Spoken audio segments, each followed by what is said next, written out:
নমস্কার সবাইকে তপাস কিচেনে। আজকে বন্ধুরা নিয়ে এসেছি তৃপ্তিদায়ক দুটো শরবত। এই গরমে ঘরোয়া শরবতের ওপরই আমাদের বেশি ভরসা করতে হয় বাইরের কেনা শরবতের থেকে। চলুন তাহলে দেখে নিই। একটা ছাতুর শরবত আর একটা হচ্ছে বেলের শরবত। বেলের শরবতের জন্য বেলের পাল্পটা আমি নিয়ে নিয়েছি। বেলটাকে ফাটিয়ে নিয়ে স্ট্রেনারে ভালো করে ঘষে ঘষে আমি পাল্পটা বের করে নিয়েছি। 2 চামচ বেলের পাল্প নিয়ে নিলাম। তার সঙ্গে দিয়ে দিচ্ছি গুড়। গুড়টাকে গ্রেটারে গ্রেট করে নিয়েছি, তাহলে পাউডারের মতন হয়ে গেছে। তো 1.5 চামচ গুড় দিয়ে দিলাম। তাতে বিট লবণ অল্প করে পরিমাণ মতন, প্লেন লবণ, আর লেবু দিয়ে দিয়েছি আমি কাগজি লেবু। এটা ভীষণ ঠান্ডা শরবতের জন্য, সেই জন্য 2 পিস কাগজি লেবু দিলে বেশি ভালো হয় আর কি, গন্ধটাও ভালো হয়, শরবতটাও খুব টেস্ট হয়। দিয়ে ফ্রিজের ঠান্ডা জল দিয়ে ভালো করে ঘুটে নিলাম।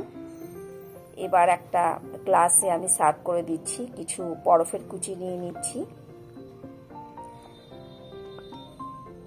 এবার বেলের শরবতটা আস্তে আস্তে ঢেলে দিচ্ছি।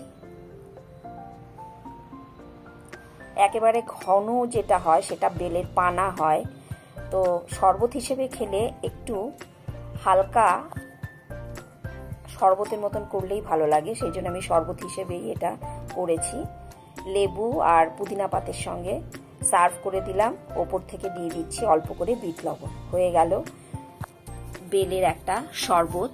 ভীষণ রিফ্রেশিং এই শরবতটা। এবার দেখাচ্ছি ছাতুর শরবত।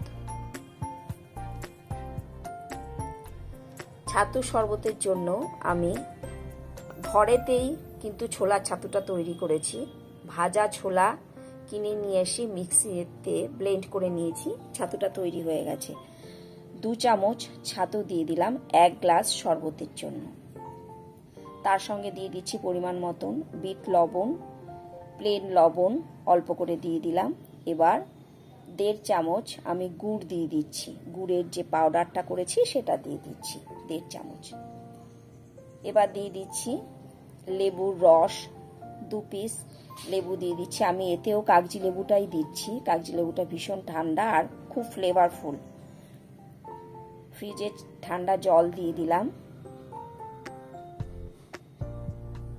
এবার ভালো করে গুলে নেব।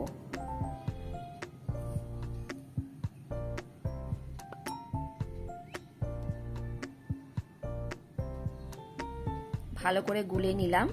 এবার গ্লাসে অল্প কিছু বরফ দিয়ে আমি শরবতটা আস্তে আস্তে ঢেলে দেব।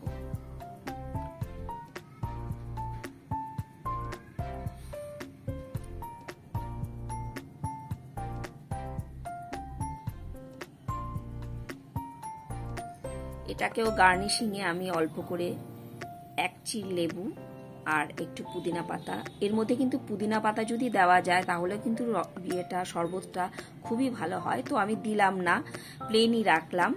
হয়ে গেল দুটো শরবত। ভালো লাগলে এভাবে করবেন।